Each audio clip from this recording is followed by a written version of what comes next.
This is where the fun begins.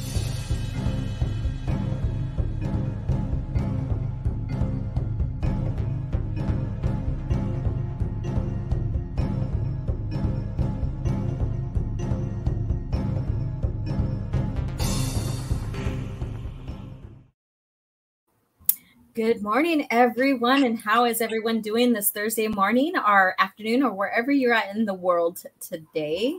I hope your day began with a great cup of coffee, our favorite beverage.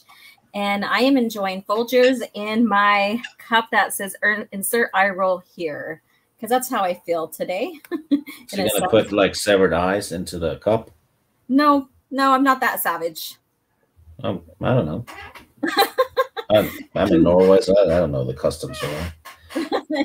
You don't know the customs, huh? Nope. That's okay. But I know that your people were savage too. Yeah, quite a bit. Used to be. Yeah.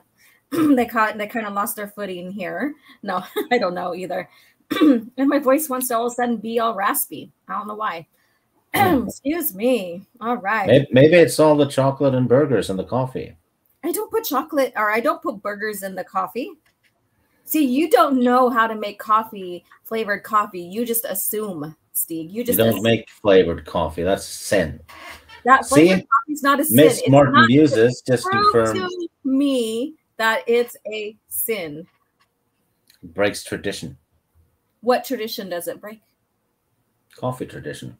Okay, what is Miss Martin Muses has a chocolate maple bacon in her cup. So, yeah, I'm not that far off when I say that shit. Okay, and then Miss Martin Muse is here. Hello. And then Lady Toriel. Hello, lady. And we have they're kind of both of them. They're very plant-like. One keeps dropping four-leaf clovers, and the other one drops a rose. Yeah, they're very earth-based people. They're very grounded people. Yeah. Mm-hmm. Yep. And then we have, it jumped on me. Then we have D-Day Doug. Hello. So you guys, the most important question of the morning here on Coffee Chat is, what are you enjoying? What's in your mug? So go ahead and share with me in the chat while we wait for people to bounce on. We're having all kinds of people bouncing on right now. So, I can tell you what's in my cup. What's in your cup? Cold blackcurrant tea. Oh, black currant sounds very good. Isn't that like a Russian kind of delicacy, teas, black currants? I don't know. Okay. But there's like a fourth left in the cup, and it's cold as shit. Oh, cold, huh? And I drink it. Well, I don't know. I can't compare because I don't eat or drink shit, so I can't compare to that. So. Yeah, it's yeah, okay. I'm gonna drink it anyway, though. Just for spite, since I made it. Mm-hmm. Awesome. Well, enjoy your cold as shit black currant coffee. Okay. Nerd Poriel life form. Sup peeps. Well, hello. How are you guys doing today? And we are continuing on the path of the Rebellion Comics volume 2. And we are going into Idiot's Array, which is a Han Solo type story, but also has Vader, and it's continued off of the Darth Vader comic that I read last week, or we had discussed last week on Coffee Chat. Did you say it was called Idiots Love Rey? No, I did not say that. But apparently there are some that do, I guess, and more power to them. And then let's see here. We Soul Assassin says just tea for me. Well, good. Tea is awesome too. Sounds very tedious. Really tedious, huh? Like your tea too. It's very tedious, but you're still drinking. And then Terminus is here. Hail everyone. And then Lady Toriel, hot ginger tea. Nice. See. He just did that to trigger you. That was good. That was good of you. That was funny of you, Lady Toriel. What? Ginger tea? Yeah. No. Wasn't she the one that said she was having? Oh no, it was Miss Martin Muses that said. Yeah, that. Toriel's an elf. She would never, ever even consider having chocolate maple bacon in a cup. You don't know that. Toriel's classy. And I Teresa, think however, well, I think let's Teresa leave is it at that. triggering you, Stig. I think she's being hyperbolic with you. She's No, triggering you. Teresa doesn't lie. She's a Catholic. I think she's triggering you. So there you go. And let's see. There's D&D on Sunday. We'll see how that goes. Oh, he's now threatening. Look at that, ladies. He's threatening now. He is yes. threats out. Throwing threats out. And then Deranged Lunatic, thank you so much. 199 super sticker, and it is a rose. And thank you so much for the rose. And then see. See? Okay. Yeah, I know she buys that shit. Yeah. Watch this. But there are, and I don't have good light on the side. I'm going to restructure my art studios to have just a specific place for live streams, so it's not at my art table where I do art. So my lighting is kind of weird right now. But yeah, there are people. Bacon is used. Even you can have candied bacon. Bacon is one of those things where it's even put in candy. It's one of those things. So that's disturbing. She says, "I'm not afraid." You will be.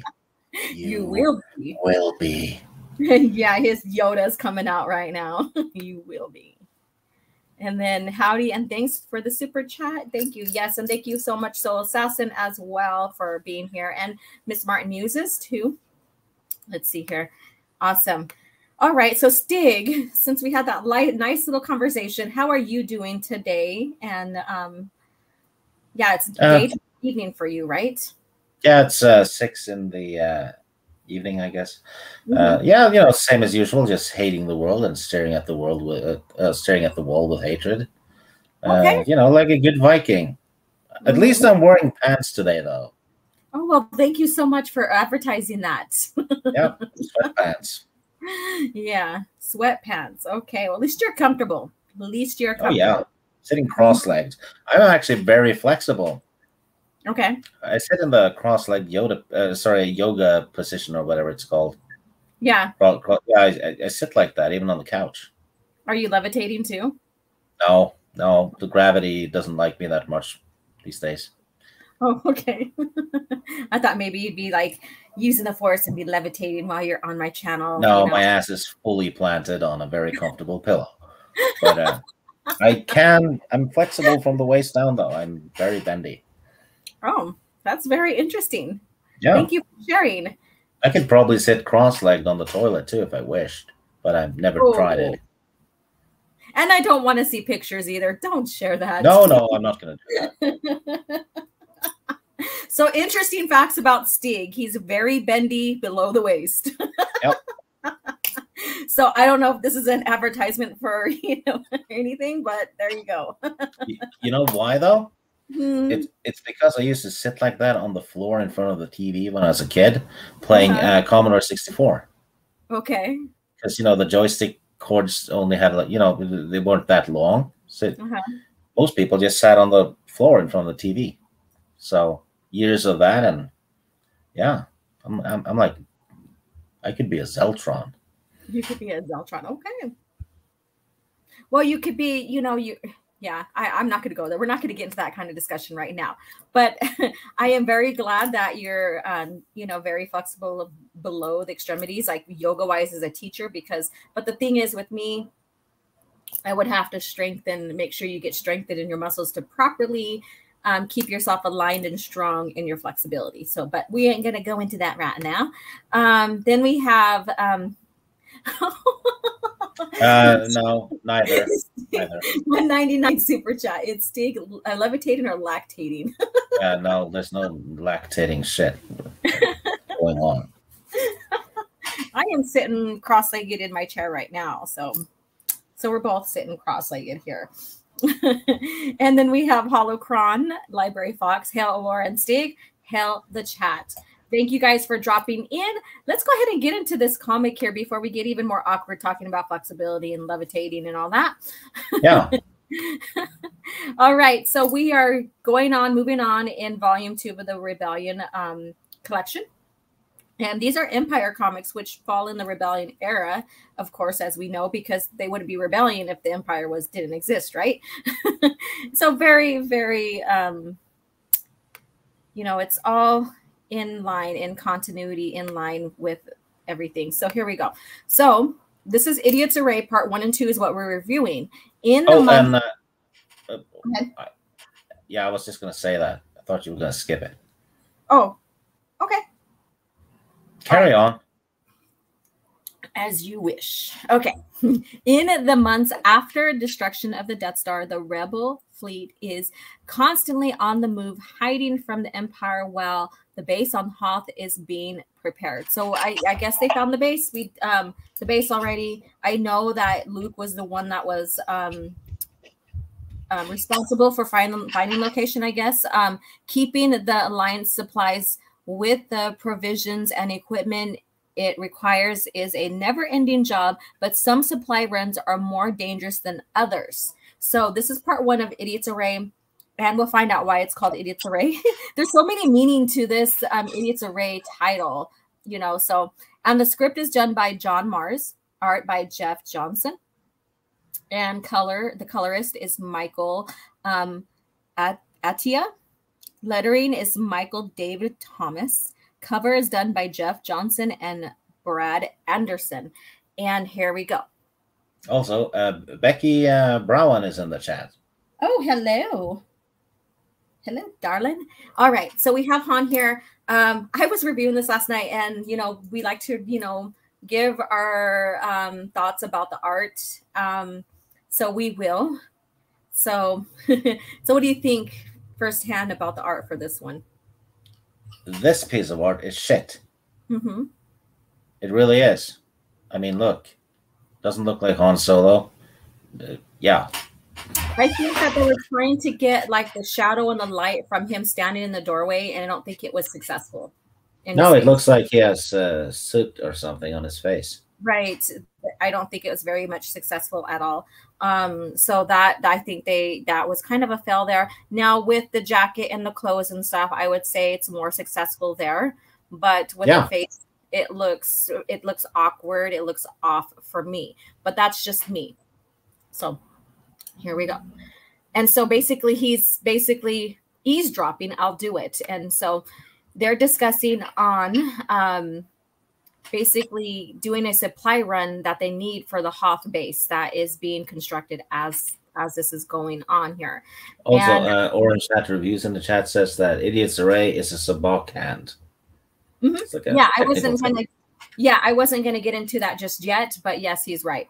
But like I said, this has the Idiot's Array title for this comic basically has so much meaning other than the gameplay. So so thank you. But thank you for mentioning that. And like I said, I was going to get into that here in a little bit, but thank you so much for sharing that, Orange Hat. Let's see here. So Akbar's like, basically tell me you weren't even invited to this meeting, Captain Solo, and now you're volunteering to get supplies we need. And he's like, basically, I happened to be walking by and I couldn't help overhearing. So basically, he was overhearing everything and he volunteered himself. Let's see here. Basically he says, but let's face it, Princess, there's nobody with the fleet who's better suited for the job. I'm the guy who knows how to get things. Look at his face in that one, though. It's bad. He's trying to look smug, but the drawing of it makes his face look puggish to me. I'm just going to say it. It looks like he has Down syndrome. Oh. And there goes my channel. There goes the stream here. All right. And then so she questions him, Leia does. She basically says this is a little different than smuggling stolen goods for a Hutt. We need some very specific spare parts. And so he replies back to her. So they have a back and forth here even in the next one that we're going to view. I know a nice out of the way place. It should have everything we need and nothing we don't, like many questions or imperial presence. So basically he is really selling himself out here to do the job. And And so they have a back and forth. And she basically says, we can't risk having you detected. If the Empire finds the fleet, this rebellion could be crushed. So they're still on the run. They have a secret base that is being, Hoth. We already know what that is, what base that is, and what happens with it. And so we know now that Hoth is finally being found and being constructed. The base is finally being put together there. And they do need supplies. Look at the second picture too, though. Han looks terrible. They did not do Han justice in this. Looks like a Hoss Cartwright. You know what? I was going to ask you about that because I was like, wait a minute here. He looks very, very familiar. I didn't think about Ponderosa. Yeah. Wow. Okay. So let's go on. Stig, I'm like giving you guys the comic, and Stig is like very critical commentary here. Like, look at that. Look at this. But I get it. So basically she says, he replies back to her, Leia, you wound me. I'm the soul of discretion. And she basically tells him, I will wound you if you don't take a step backwards, Captain Solo. And he's like, She goes on to say, but I don't suppose we have a better option. So I'm going to go back to that banter. We know they go back and forth because their relationship has a push and pull right now. They don't want to admit that they like each other, really, but that's starting to develop. But if this was Disney Star Wars, she would be slapping him right now. Yeah, and probably Mon Mothma too. But Mon Mothma and Leia looks pretty good. Right. Han looks terrible, and Dodonna in the background looks like a monkey. Poor guys. They just got, I think they're trying to make their features look more rugged and mannish but I think they failed on that because they're trying to give them like shaded areas where for the features and stuff. And I think they failed with that. I honestly do. But that's just my opinion on that as well. And I know I see Library Fox has skulls there. Dead skulls, dead face. Looks like Disney almost. Yeah. But it's not. It's not. I have to see if these artists here, the people that they used, are being used for the other comics, the newer comics. I will find out and post it on Twitter later today. So Leia goes on and says, but I don't suppose we have a better option. If there's skullduggery to be done, better send a scoundrel. So she's trying to slap him back with these words, right? And he don't care. He don't care. He's like, yeah, I'm a scoundrel. He don't want to be called nerf herder, but he doesn't mind being called a scoundrel. And then she goes on to say, if there are no objections, and then he goes, all right, then give me the shopping list. So this is a single mission for Han. And again, I like how they did the details and stuff like that for going into hyperspace and for the Falcon. So that the ship looks great. Chewie though in that picture, in old movies when they filmed scenes with a cinema thing in the background. Usually, if you watch old Bond movies, and he's driving a car, and they're shooting it from the front, you can tell it's like a cinema thing behind the car. Yeah. Just to make it look like he's driving that. And those get you always got that black border thing around the characters on the screen. That's what it looks like with Chewie. Yeah, he has a black outline, huh? Yeah. Interesting. All right, so let's move on. Just looks like an old Bond movie of Chewie supposedly driving a car, right? And then basically just a movie happening behind them. Okay, so but anyways, you were going just as stir crazy as let me move up to the Falcon. Sorry, I just continued to go on to their image here. So we have them going into hyperspace. They got the list of goods that they need to go get.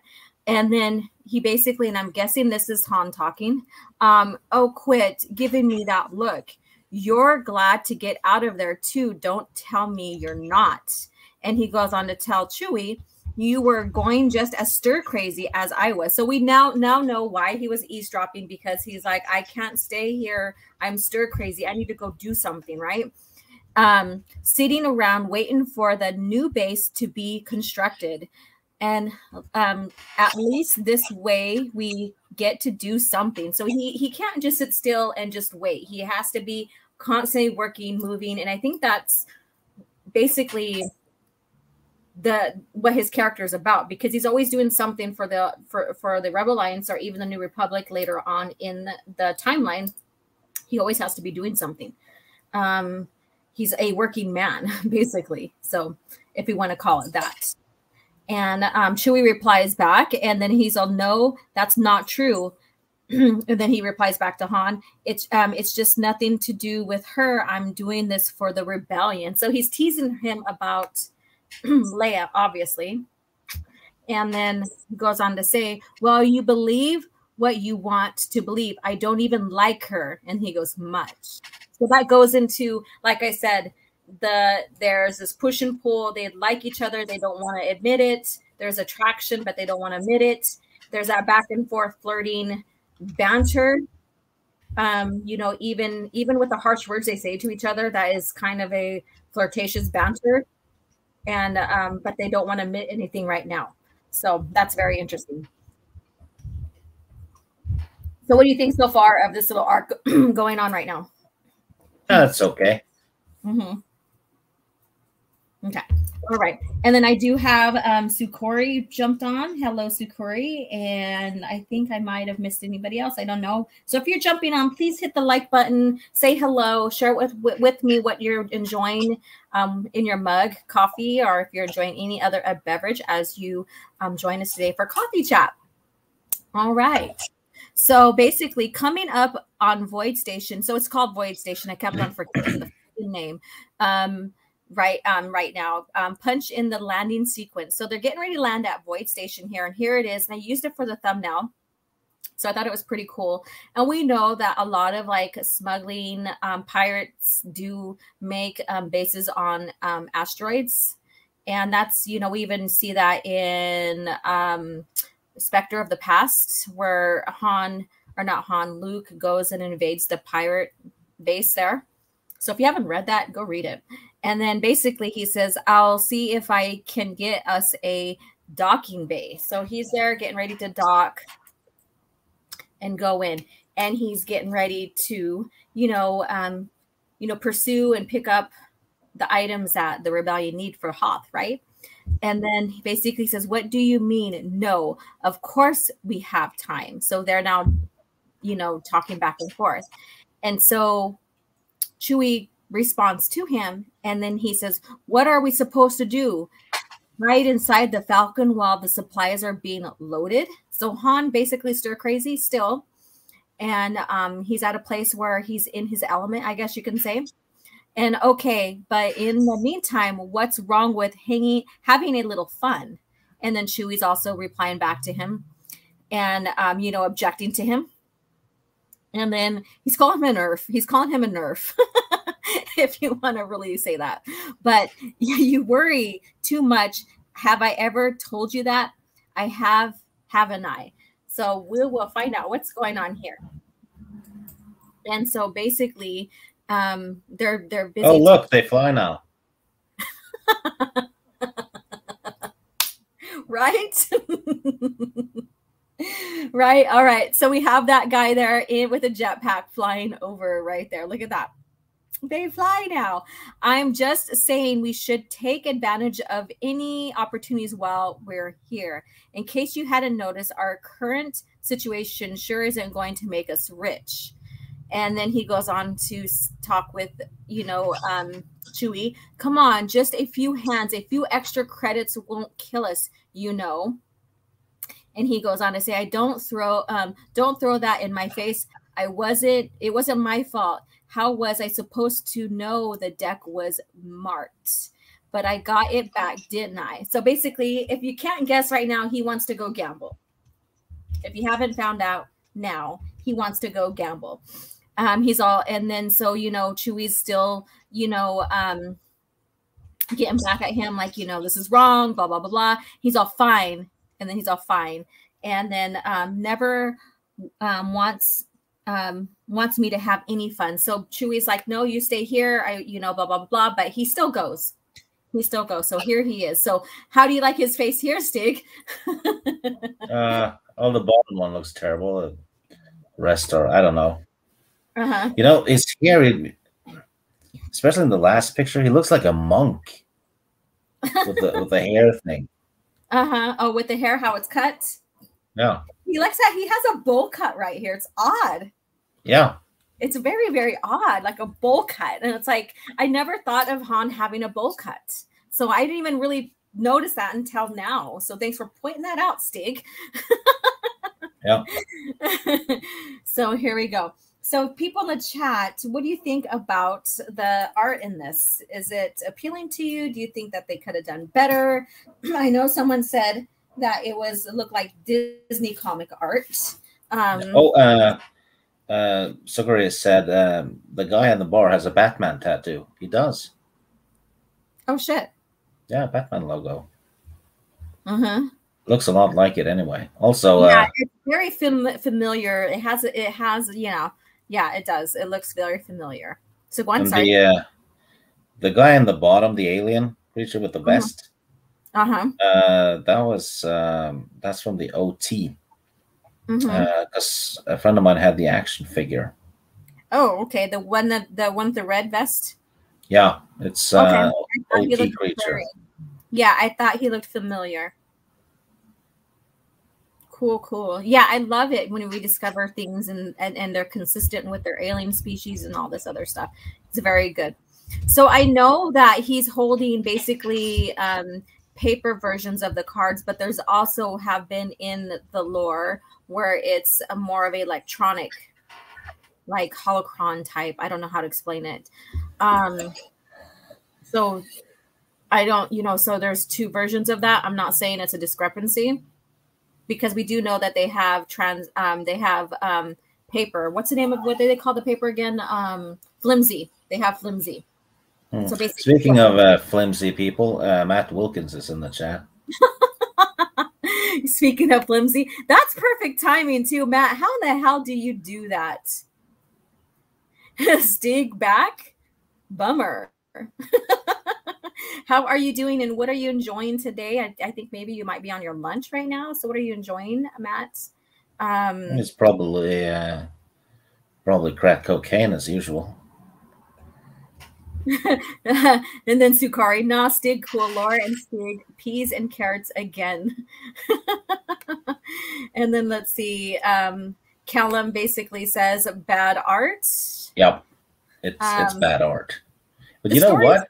It's fun. Go ahead. Look at the creatures in the bar and stuff. All of them look pretty good. Mm-hmm.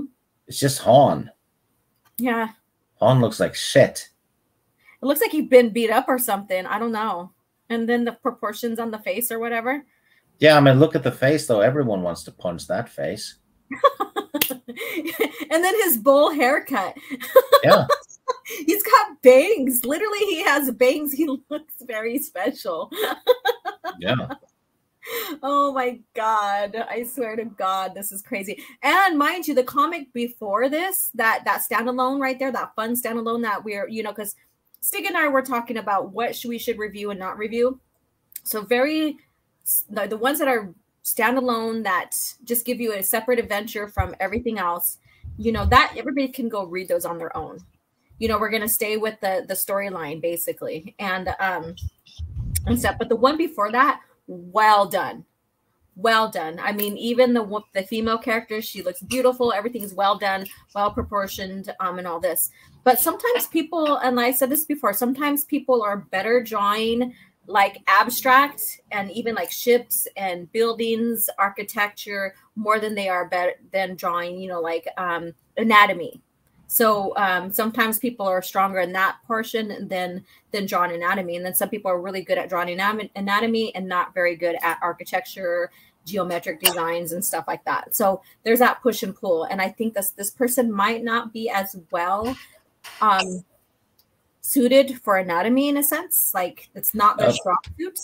That was probably why Chewie didn't want him to go off. You look embarrassing. Yeah, He's yeah. Stay away from people with that stupid haircut. Yeah, maybe Leia did that. Maybe Leia did that like on purpose. When he's sleeping, she went in there and just cut his bangs real quick to make him look like an idiot. I don't know. I'm just throwing that out. You know what it looks like?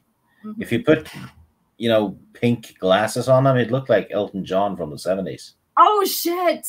Okay, I'm gonna do that. I'm gonna draw some pink glasses on him and maybe get him like a white suit or something. Yeah, goodbye Yellow Brick Road. And it's diversity here. And then Sikori, basically, Hound looks like Mike Zero. Oh my gosh. That is bad. I don't know. He doesn't have the curly. I haven't watched his channel like in ages. I like kind of gave up on that. I'm not into these what if theories and stuff. So, and all that. But Jock Nerdy, he looks like Las Vegas Raider owner Mike Davis. Holiday special cartoon got Han's hair better. Oh my god. And then the haircut looks like something that Princess Leia did while she was sleeping. Oh my god. Listen to this. You guys are cracking me up. Okay. All right. And then horrifying, basically. All right, so let's get back to the comic here. Let's see here. I'll just switch screens here now. So basically, he went to go play Sabacc. That's his game. We all know that that's how he won the Falcon, right? And so he's in the gambling cantina room, what have you. And usually I'm an idiot's array sort of guy. Well, we know why. I'm going to go there. We know why this is called idiot's array, because even with his haircut, he looks like an idiot. I told you it has different meanings other than the idiot's array hand you can get in Sabacc. Sort of guy, but I'm not complaining. And someone replies to him and he goes, another pure Sabacc. You're either the best cheater or the luckiest player I've ever seen. And then, so this guy gives up, it looks like it. And basically Han says, not sure whether I should be offended or flattered. So who wants to go again? My luck can't last forever, right?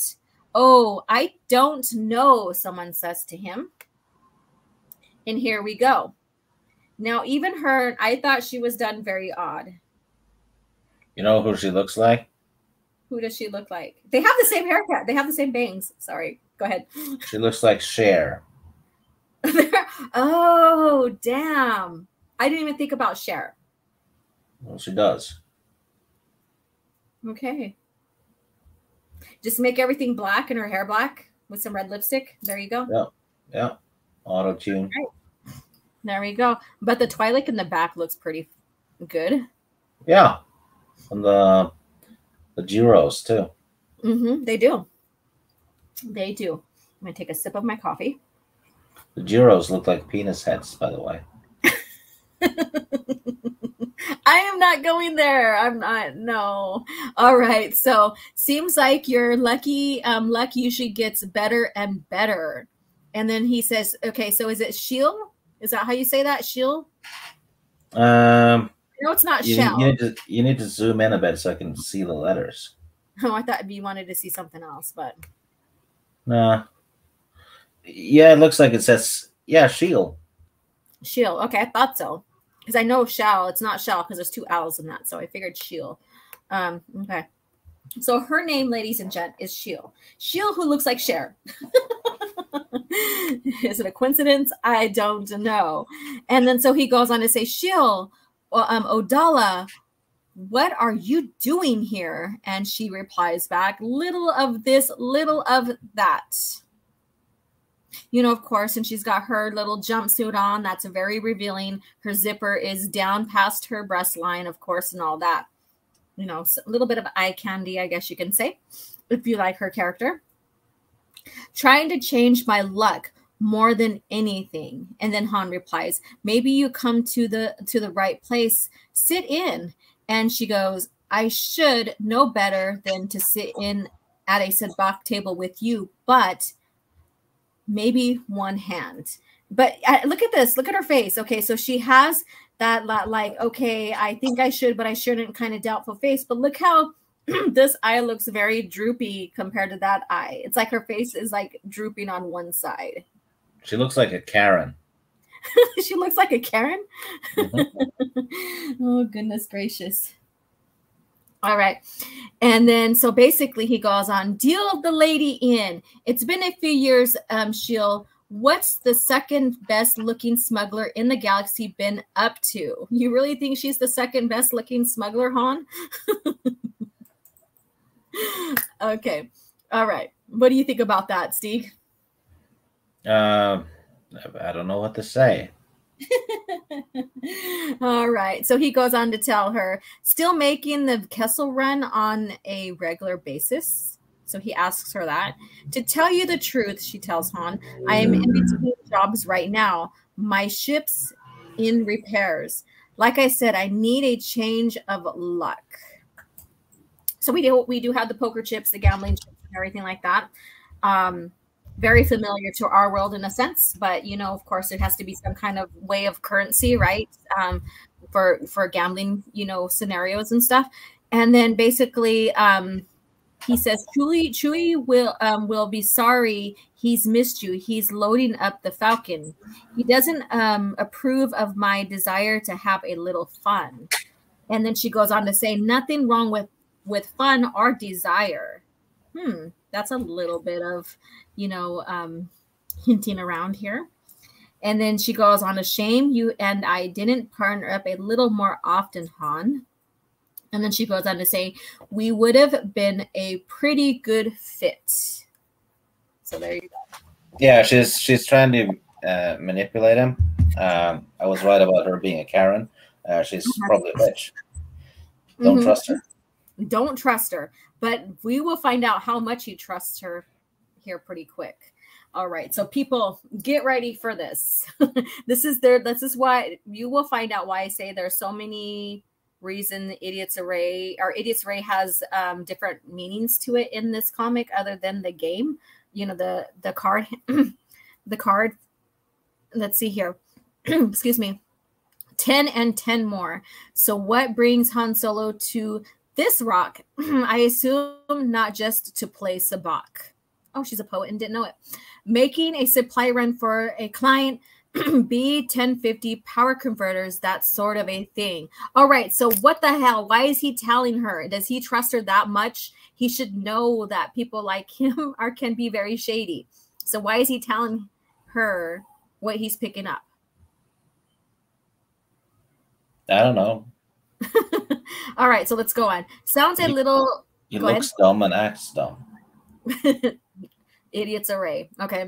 Sounds a little mundane, not exactly the sort of cargo you're known for carrying, she tells him. And then he says, hey, not my job to ask questions. I just take it from here to there. Customers always right? And she goes on to tell him, you know, I was hoping my luck was changing. And then she puts down her cards. And of course, we don't know what's going on with them. She puts them face down. But I think I'd better walk away before I get further behind. And then he goes on to say, you sure? The cards can always turn. And she tells him, I'm sure. Good seeing you again, Han. And he goes, always a pleasure, Sheil. And she tells him it would have been. So she's walking away, but we'll find out why. And so maybe Stig's thing about being a Karen is true. And then so we have Chewie over here. Looks like he's objecting to something. Look at his face. What do you think about the art here, Stig? Well, the face looks almost good, but something's off about the eye placement or something. Mm-hmm. I don't know. It's like almost really good. Mm-hmm. But something's off. There's, what are they called? The ones on Cloud City. The, what are they called? The ones that, you know, the workers on Cloud City? Oh, I can't remember the friggin' name, but I know who you're talking about. Yeah. But with this, I know what you're saying with the eye here. Because he's scrunching up his face on this side here, his eyes should be more closed than the eye that's not being scrunched, the eye on the side of the face that's not being scrunched up. Yeah, Ugnaughts. Ugnaughts. There you go. I was like, they're helping out in the chat. Thank you. Thank you guys. I keep on forgetting those guys' species name. Ugnaughts. Okay. Ugnaughts. All right. So basically he is objecting to someone saying no to him, and he's telling him again right here, no, that's it. That's the best price I can give you. You're breaking me as it is. And so he's confronting Chewie, and Chewie's using his species intimidation, basically. I mean, who wants to go against a Wookiee? Could possibly pull off your arm, right? So he says, though now that I think about it, because Chewie's like up in his face, he's showing his teeth, all of that. I mean, who's going to tell him no? Like, especially if he can rip off your arm, right? I believe we're having a sale. I can do better, a lot better. And then he goes on to tell Chewie, you want them all loaded into that one, right? So, I mean, don't mess with the Wookiee, right? All right. So let's go on. A woman seeks an audience with the great Jib Kapatha. So last week we reviewed that Vader standalone one called Target Vader. And he visited Jib's here at the Void base here, and basically he had a confrontation with the Fallines because of what he did to their planet. So he freaking went on to a slaughter, and then he told Jib, this is your last chance. I need to know where the rebels are. If you don't give me that information next time I visit, you're gone, kind of deal. So now he is over here like trying to figure out what he needs to do, because he doesn't want to die. You don't want to fail Vader, right? He doesn't want to die. And so basically so this is the continuation of that story. And he said, I have women. He basically says he has a woman to see him. He goes, I have women, send her away. Also, the Gamorrean guards look great. Yeah. Isn't that crazy how this person can draw the aliens really well? Yeah. But then the human figures are kind of off a little bit. So, and then he tells him it's a woman who owes money to the great Jib Kapatha. Jib. That sounds so funny. Jib. Okay. In that case, and then so she walks up, Jib. So here's your Karen right here. Here's your Karen, Stig. Your Karen is going to tell on Han right now. So let's see here. And he's all, Shill, I assume you're here to pay back the money you borrowed otherwise. And she goes on to say, I don't have your money, but, and he goes on to say, then there's no need for this conversation.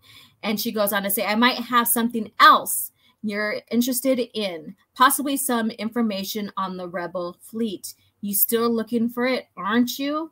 So basically, she kind of knows what's going on here, and that basically he needs to find out where they are located, because his life is on the line. His life is in stake, right? And then she goes on to say, I ran into an old associate in the casino, a smuggler named Han Solo. He mentioned he was here picking up supplies for a client. B-1050 power converters, not at all the kind of cargo you'd need a smuggler to carry, but just the sort of supplies the rebel fleet might need to upgrade its turbo lasers. The power converter is probably for Luke. And so my point here is Han was very stupid for trusting her with a bit of information. Yep. And that's why I say this idiot's array has more than one meaning. Sorry, I'm sorry to say this, but Han's not the smartest dude right now. So I mean, you guys may not agree with me in the chat or not, but I think that I don't know if this. I wouldn't say. Well, maybe I don't know. What do you think, Stig? Do you think this kind of downgrades Han's character a little bit more, or do you think it's part of his arc that he's still learning? Yeah, he has a weakness for women. Yeah, true. So yeah, no damage done. Yeah, okay, that's okay. You know, he's cocky. You know? Very cocky.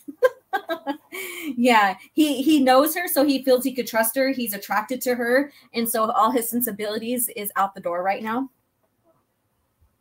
You know, so that could be it. But again, like I said, this is still early. This is before you know, episode 5. You know, and so he's still growing. He's still maturing, I guess you could say. All right, so they go on to say, Jib goes on to say, how very interesting indeed. What kind of man is this Solo? Someone who would be involved with the rebellion?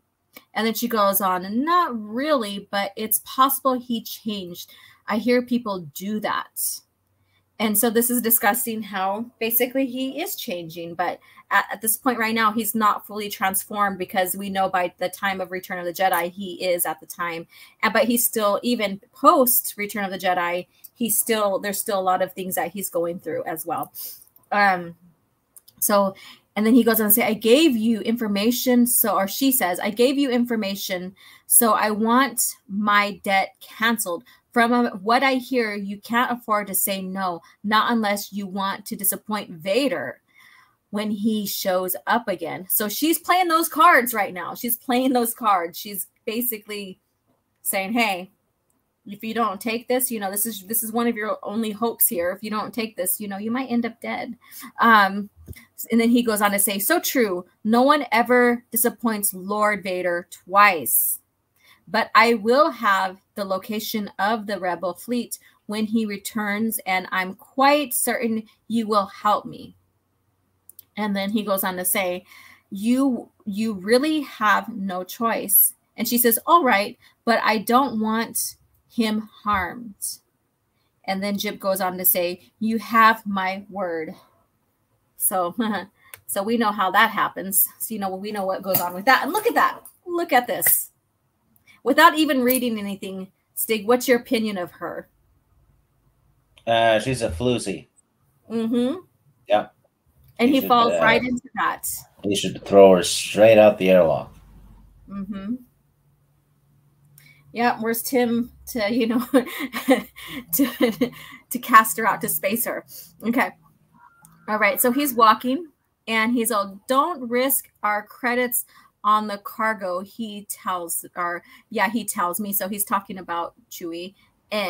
People will talk if we don't stop running into each other like this. And she finds him again. Maybe running into each other is exactly what I had, or he tells her to that.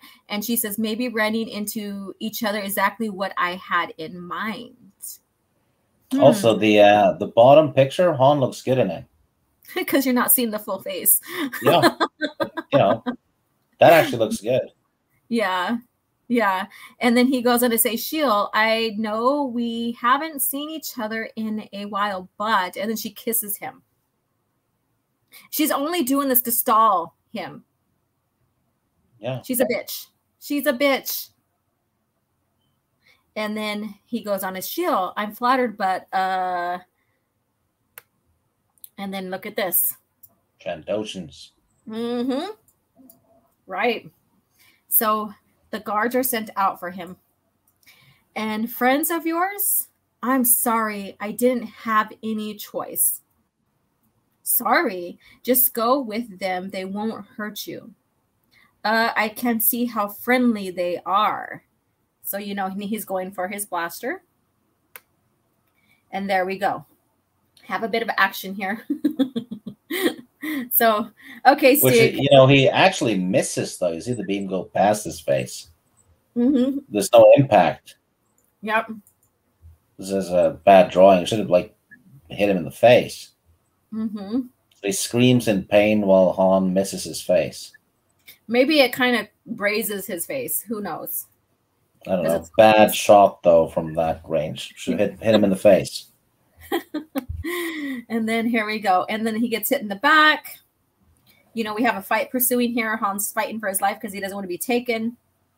Kicks him, you know, grabs him, all of that.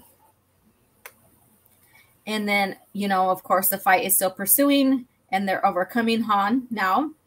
And they finally overcome him. She's watching. Look at her. She's watching. She don't care. That face to me looks like she don't care. Yeah. Yeah. Looks like some liberal Karen spotting someone who doesn't have a vaccination pass. Mm-hmm. Yeah. Yeah. And here we go. And then so now he's captured, and they say he awakens. And so they has him in like a torture device chair here. And Jib goes on to say, my name is of no, or actually Han asks, where am I and who are you? And Jib answers, my name is of no importance to you, not in your present position, but my occupation might be of more interest. I am a broker of information. It is my livelihood in currency. So here we go. And then basically, and at present, I wish to have information about the rebel fleet. I have reasons to believe you know where its whereabouts. And then Han goes on to say, sorry, don't know what you're talking about. Believe me, I'd tell you if I did, but I try to steer pretty clear of all of that stuff. And so Han is resisting here. And then Jib goes on to say, well, I thought you might say that, hence the presence of my friend here. Sometimes I find it necessary to coax the information from people. Choba here is very useful in that pursuit. So yeah, he's a torturer. Mm-hmm. he dug the information out of him. Right? He's dug the information. Literally, because we get to see exactly what he's going to use on him. A vibroblade. Do you know how Sebulba has sex? Oh, Lord, here we go. What? Doggy style.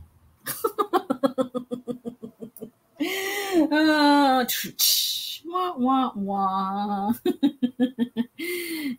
Let's see here. And then he goes on to tell him it's, oh, wait, did I read this one here? Yeah. And then it's often said that Dougs are possessed of a cruel streak. Absolutely true. So basically, you know, we see him over here. He's like ready to go. He's ready to go. And then she tells him, you said you wouldn't hurt him. He goes, I lied. She should know by now in the career that she chosen for herself that to not trust anybody. Right? Not to trust. She friggin' trusted him.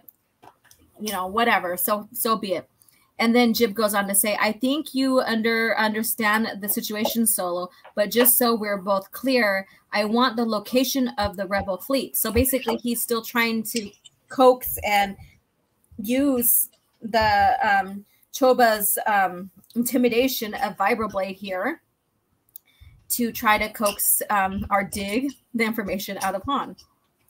And then he goes on, Choba will help you remember this information. His intentions will continue until you reveal what you know or until you're dead, whichever comes first. And of course, we know he can't die. So so that kind of is pointless. Look at that cover too, though. It's bad. Right? Right? Yeah, Chewie's bowcaster looks too big as well. It's just off. Yeah. Yeah, the proportions kind of off here. Holocron Library Fox, for the record, I've already gotten 3 ads shown since joining 35 minutes ago. Anyone else? You get ads during a live stream? I don't know. I preset this for monetization when I made the stream last night. So if you're not a Prime, I think it's a Prime member of YouTube or whatever, sometimes ads pop up. So I don't know how that works. Interesting. Well, if you basically close YouTube and then go back, you'll get ads when you start watching the stream again. But you shouldn't be getting it if you're watching it continuously. Yeah, I don't know how that works. That's odd. Very, very odd. Let's see. And then please, you guys, hit the like button here and enjoy the show. Let's see here. And then Holocron Library Fox, hashtag pelvic contract. And then just realized the abbreviation was would be PC. All right. And then speaking of crap, how about that Star Wars Hunters trailer? I did not watch it, but I they have the SJW haircut in that one too. You know, with the shaved side of the lady's head.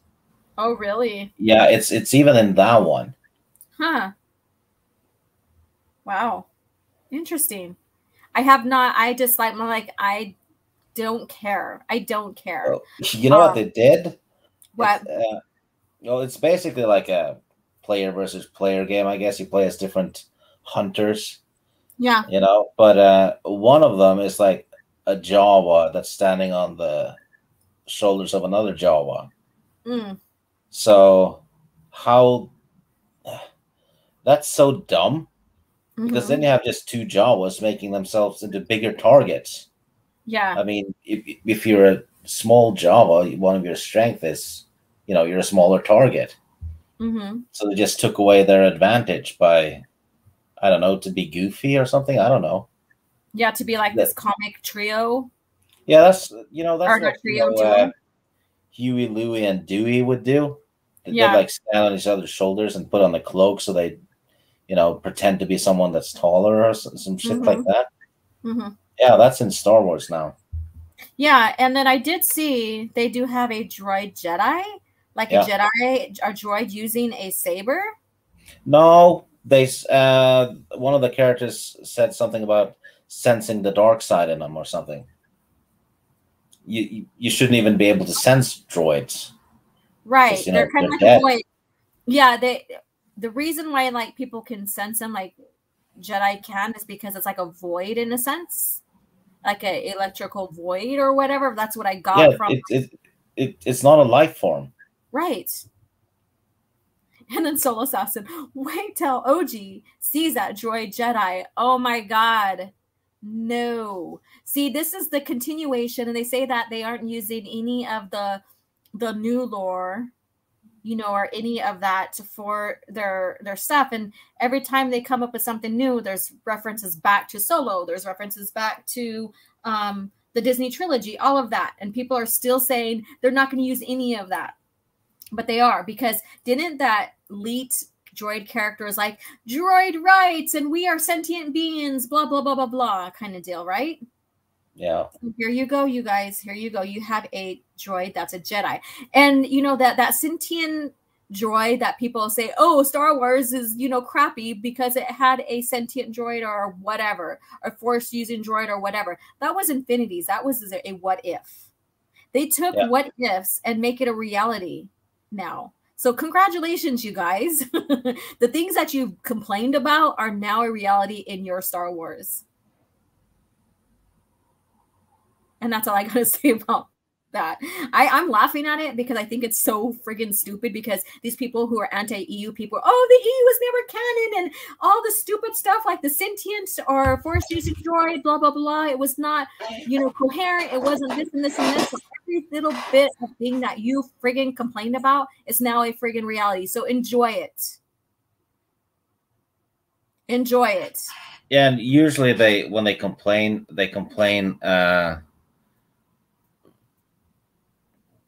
when they have no information about it. They've just seen the headlines, right? This and that was come in Legends, and then they Google it maybe. But even if you Google a book and look at it on Wikipedia, it's like just a basic description of the books. So it would be like one page, right? And the book is 400 pages. So you're basically getting just a very, very simplified outline at most. Yeah. Just this conflict happens, then they solve it this way. everything in between, how and why, and all kinds of fleshed out things are not even there. Yeah.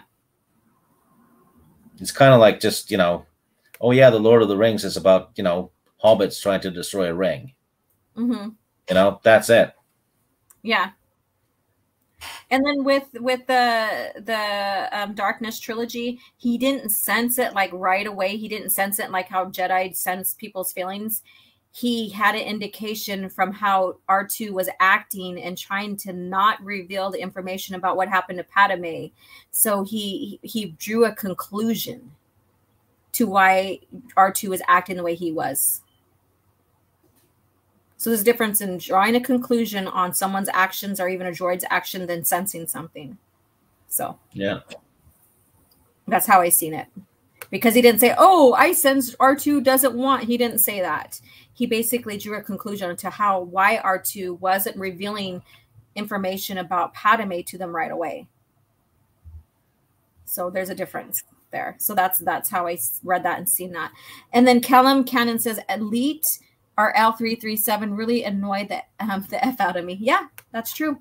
And so that's the thing there. So well, thank you for bringing that up. I did not watch that trailer. I avoided it because I'm like, it's nothing to me because it's full lore. It's Disney lore. It's not canon, really. It's not. And so it's not significant to me. If you disagree, fine, you do. I don't give a crap, right? But the thing is like, I don't.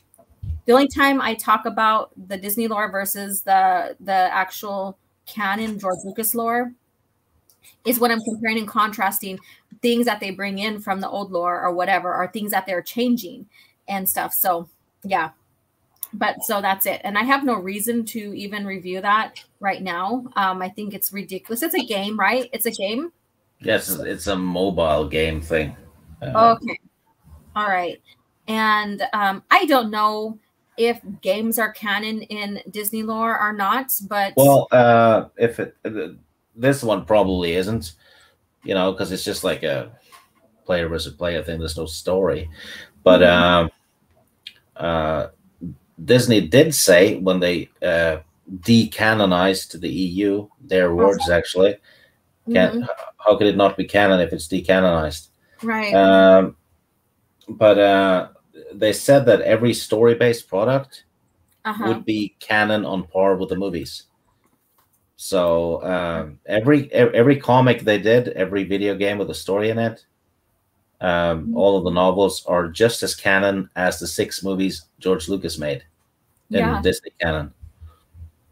Okay. Yeah, and it's confusing.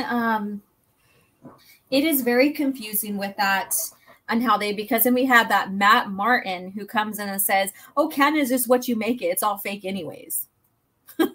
So, so that to me is like them admitting that they are just not keeping, their continuity tight. And so they're throwing excuses. Yeah. And then we have Orange Hat. I did a 20-minute video basically explaining why Disney's product is not Star Wars. It's my recent video. Awesome. Well, you guys, after this, if you want to go check out what? And watch it, then go ahead. Yes, Steak, what? You could have done that in 30 seconds because there's a video of George Lucas saying Disney Star Wars is not his vision, which means it's not Star Wars. Right. Could have saved you time. Right. So Holocron, thanks for not going further OT. Or wait, thanks for not going further OT. My tech dribble or drivel tech dribble. Dribble was not supposed to be talked about. That's why I prefaced it for the record. I'll dig into it, don't worry, as long as nobody else complains. Okay, and then Soul Assassin, I had to look up the Jedi droid's name. Hope you having a strong coffee. It's, oh my God, it's, what the hell, Jay? Oh yeah, so creative, so yeah. I am glad I did not take a sip of my coffee. Oh, the person who wrote it has a droid name too. It's D0WS. D0W. No, sorry, D0WNS. Doms? Or wait, DOWs? What? D0WS? D0WNS. And oh. That's the droid now, the person who came up with it. Oh my god. That's funny. But oh my god. That if that's not on the nose, that droid name, it's so fucking stupid. All right. Yes. Downs. And let's see here. Chaos Man 17. They try to make L377 Revolution look good, but we know how droid uprisings inevitably lead. Just ask IG88. And then, yeah, so that is so friggin' stupid. I don't know. I am so happy I am enjoying the classical canon Star Wars, and that's why we are here today, ladies and gents. So thank you for supporting my channel, and thank you for the channel members who are coming in and checking in and listening, enjoying, leaving comments or whatever. And if you are a channel member and it's not too late to be one, you can join today.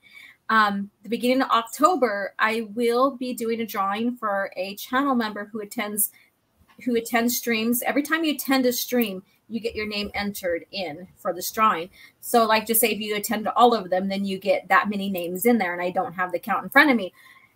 So you will have a chance to win a copy of Mistress of Rattatak, and here she is. I already have people purchasing copies right now, so I'm very excited about this. One of my very favorite pieces that I've done Star Wars wise. And the vision here is showing off Ventress, classical Ventress, in front of her planet, Rattatak. That's why it's named Mistress of Rattatak. So again, thank you so much for the channel members and anybody who wishes to become one. Thank you so much. If you can't afford it, that's great too. I understand. Just by being here, being a subscriber of the channel is support on its own. And I appreciate every single one of you as well. I just want to provide incentives and stuff like that. And so thank you so much here. And then those who follow along with the channel, I'm getting ready to get a day scheduled so we can review the True Sat Back horror novel, which is basically a day right after the Battle of Endor. And it's a great read. It's really fun. And we get to see Luke, you know, weakened from his fight with the Emperor and stuff, or whatever you want to call that scenario. When is this? True Sat Back horror literature review. Yeah, when? What's the date? I didn't set it yet because I need to talk to all that wants to be on the stream to nail down a better date and time, day and time. So that will be announced here soon. So, but it's not too late to pick up the book. It is a good read. So pick it up and start reading. I don't recommend doing the Audible first because there's a lot of nuances that are not inside the Audible that do help out with some situations in that. So not that it's bad, the Audible. It's just that I'd rather you guys read the book before you do the Audible for that one. Yeah, and then so Orange Hat says weakened but still impressive. Yes, so he is weakened and he does have to kind of sit out in a sense in the beginning. I'm not trying to spoil any or anything, but the current state of him right after gives you understanding that Luke isn't what you call Gary Stu and isn't almighty powerful and blah, blah, blah, blah. And he does need help. And even in this novel, he needs help. So I think it's done really, really well. All right, so let's get on to the second half of this comic here. And Stig already gave his opinion about the cover. So yeah, it looks terrible. Yeah, and I get how he's trying to make the bowcaster here look bigger because it's supposed to be further or closer to us, but it still seems disproportionate. Even the hand, look how big the hand looks. Yeah, because the hand is behind her. Right. So yeah, that bowcaster is way, way too big. Mm-hmm. If you flip it, it's like 2/3 of her height. Right. You know, it's Yeah. So that the proportions on here are off. It's exaggerated. So basically, we have the same artist. It looks like here, Idiots Array Part 2. So a routine supply run for the Rebel Alliance and a chance to meet with an old friend and fellow smuggler, Shale Odala, has turned into a death trap for Han Solo. Betrayed by Odala, Han finds himself in the clutches of the crime boss Jib Kopatha, who himself is under the thumbs of the Dark Lord Darth Vader. So there you go. So here we go. So we have right here. So he's being tortured with the vibroblade. So there you go. And she's nodding her head. You know, bitch, do feel bad. You put him in the situation, dumb bitch. There we go. And, you know, we have Han screaming here. He's, he's in the chair strapped down, and Jib right here is like enjoying it. And of course, Choba is enjoying it as well. So there we go. And then, so let's get into this. Again, Captain Solo, the Rebel fleet, tell me what you know, and this can all stop. And Han is resisting. See now, that's what I've been trying to tell you. I don't know anything. And Jib says, give me the location of the fleet or you'll beg me for death. But see, in a way, Han really doesn't know, because by the time he left, he doesn't know the coordinates, right? Until they're sent back to him. Yeah. Bottom picture, though, he actually looks like Han Solo. Right. That's a great shadowing cast on his face. In the beginning, it was kind of odd. Yeah. Soul Assassin wants you to zoom in on her butt. All right. There you go. Whoopsie. There you go, Soul Assassin. There. Yep. There you go. All right. Okay, doesn't want me to unzoom. I wanted to stay there.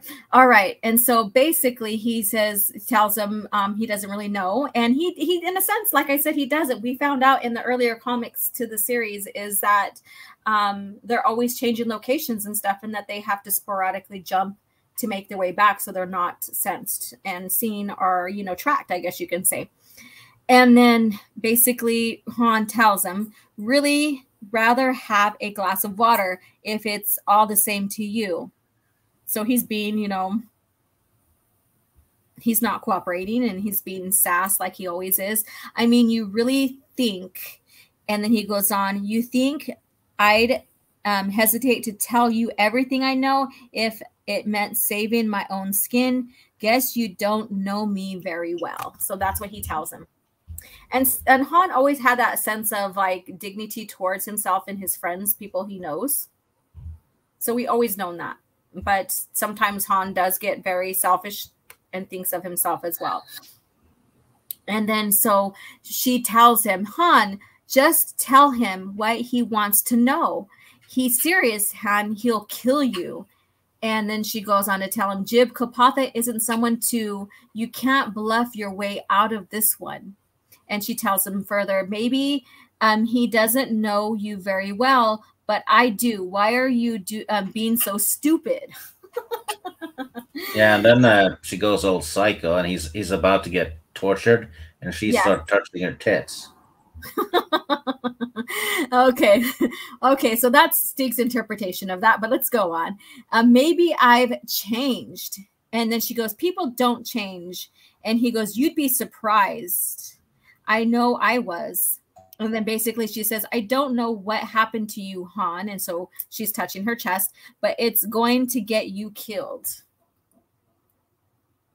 So there you go. And Stig says she's touching herself now because of that.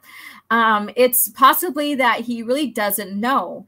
For his sake, he'd better hope he does, Jib tells her. And basically she says, I can't watch this. You don't need me anymore anyway. And then Jib tells her, no, you've served your purpose. We've already had your ship released. Here's a little never let this be said I'm not generous. think of this as a souvenir. So that's Han's, basically his pack, you know, his holster, everything right there. He's handing it on to her. That is friggin' crazy. And it's a, I seriously doubt he's ever going to need it again. And she basically holds it up to her chest and says, no, probably not. So what do you think about this, Stig? Is it just me? Did I lose Stig? I can't see. Let's see here. All right. He said he'll be right back. So let's move on. All right. So she walks away here. She friggin' is a backstabbing bitch. But this is what happens. I'm here for the Emerald Twilight. This is this one right here.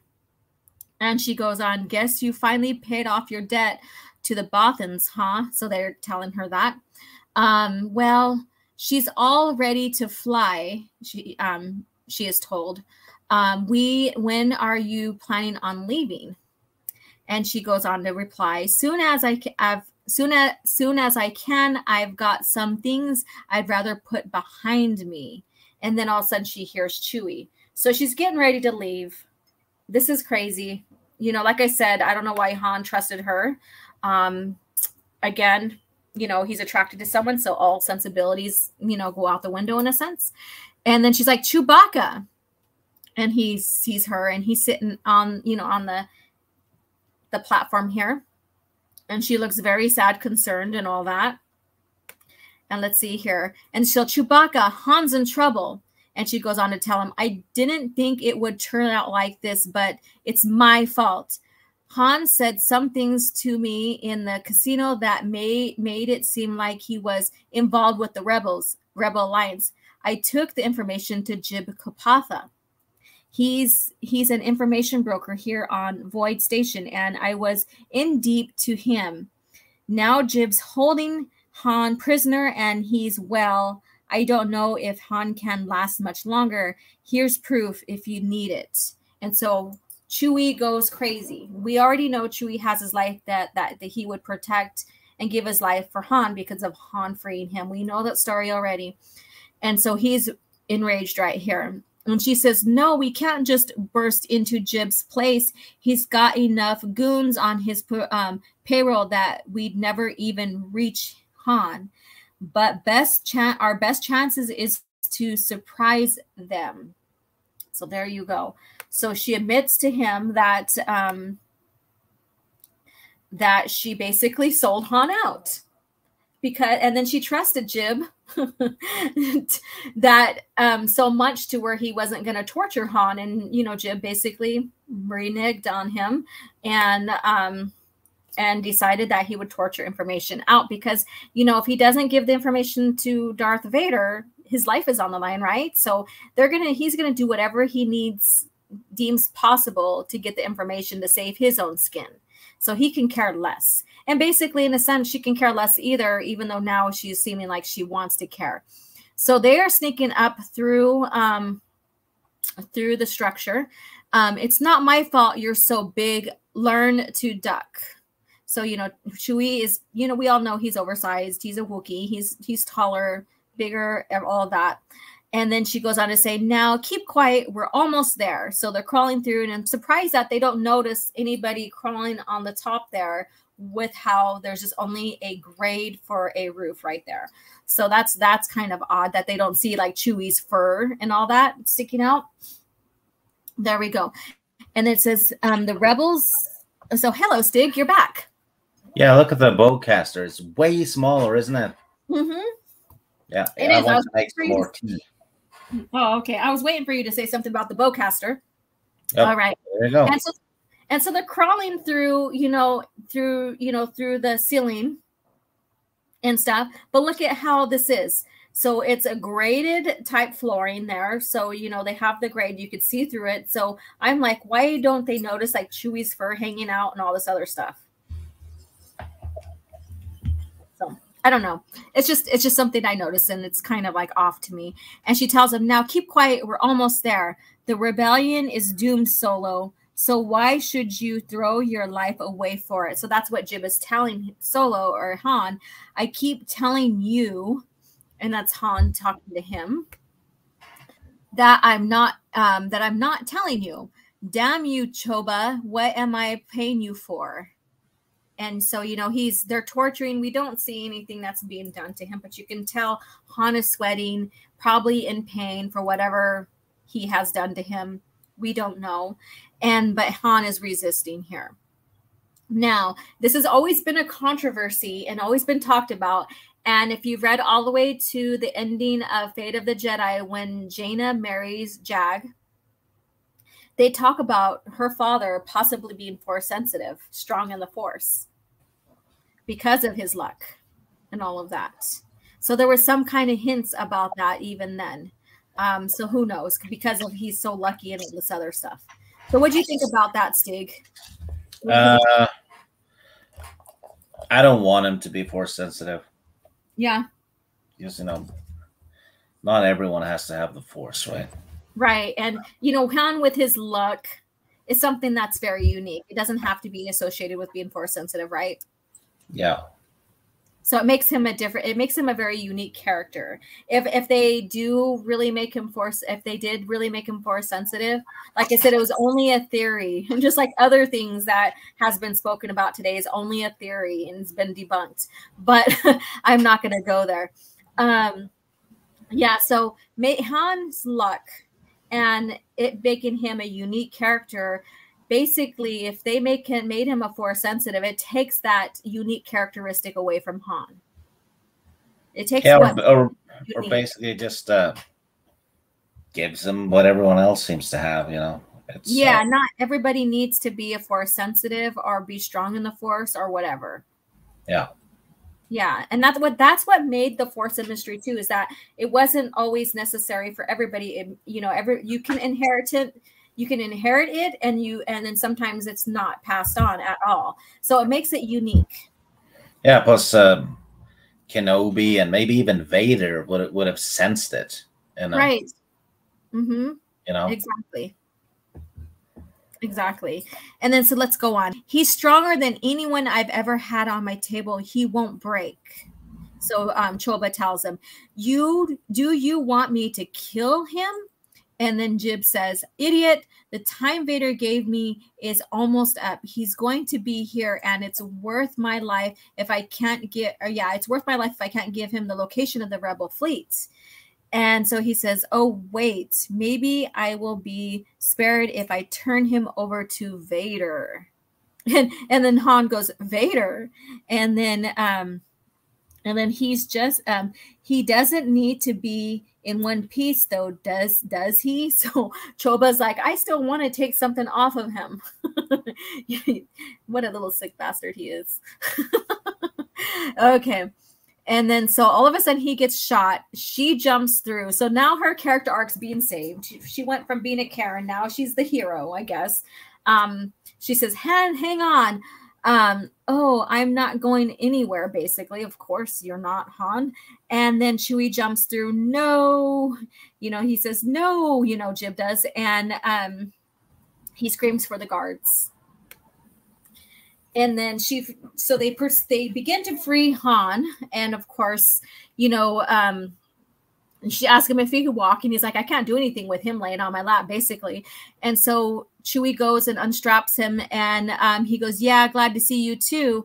You might have had a point about gambling leading to trouble. So now he's realizing that there is some wisdom that Chewie has given him. And again, we just learned that, Han is still learning. His arc is still growing. He's still progressing as a person we see post Return of the Jedi and beyond. And then so, he says, easy. And then she says, I'm sorry. And he's like, easy. So, he's been tortured. He's kind of weak or whatever, but we don't see exactly what they did. It looks like they gave him a new haircut. Yeah, that's the torture. They just gave him a new haircut. He went from bowl cut to now his hair making sense for him. Also, I have a little bit of a bad news for sci-fi fans. Uh-oh. It's off topic a little bit, but okay. Have you watched Flight of the Navigator? It's an 80s. Well, it's getting rebooted with a gender swap. by Disney. Oh boy. Yeah, that's the next one on the chopping block. It's being gender swapped and rebooted. Wow. Disney's behind it because they have the rights to it. So yeah. Yeah, rest in peace. All right. Is it shared on Twitter? Is that where you seen it? Oh, yeah. Man. Breaking news on your channel. Why can't they just do something new and inventive instead of deciding to remake all these to fit some type of narrative, which I never really even wanted or needed. I don't need a gender swap to really like the story. I liked it just as it was. Yep. And that goes with even with the Ghostbusters gender swap one. I didn't watch it. I don't want to watch it because it's unnecessary. Okay, so if this continues, maybe not in our generation, but this continues after we're gone, Stig, I bet you they'll gender swap like the heroes and stuff in the OT. Oh yeah, damn right they will. They're going to gender swap everything and race swap, because you know what? If you race swap or gender swap, you can get away with a remake, right? Yeah.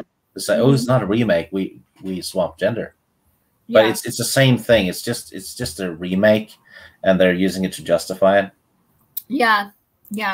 Wow. I mean, I'm not surprised. I'm just sad, if that makes sense. I am no way surprised about this.